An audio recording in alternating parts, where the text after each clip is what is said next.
அம்மாவின் தொண்டர்கள் ஒன்றிணைணும் அப்படிங்கிறது என்னுடைய இணைவருக்கு வாய்ப்பே இல்லை அப்படிங்கிறதால கூட்டணி விட்டு வெளியே டிடிவி தினகரன் சொல்லியிருக்காரு.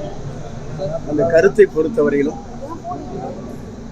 மனதிலே அவருடைய எண்ணம் என்ன இருக்கிறது என்பதை அவரிடத்திலே தெரிந்து கொள்ள வேண்டுமே தவிர எங்களை போன்றவிடத்திலே கேள்வி கேட்பது. அம்மாவின் தொண்டர்கள் எல்லாருமே துரோகிகளை தூக்கிட்டு தான் சுத்திட்டு இருக்காங்க அப்படிங்கிற என்னை பொறுத்தவரையிலும் அவர் கருத்து பரிமாற்றத்தை பொறுத்தவரையிலும் அதற்கான உரிய பதிலை அவரால் தான் சொல்ல முடியுமே தவிர எங்களை போன்றவர் கருத்து சொல்வது சால பொருத்தமாக இருக்காது.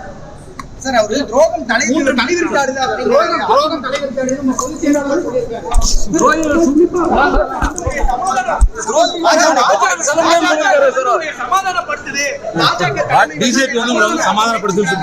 கருத்துக்கெல்லாம் நாளை பதில் சொல்லுகிறேன். இந்த கருத்துக்கள் நாளை பதில் சொல்லுகிறேன் என்பதை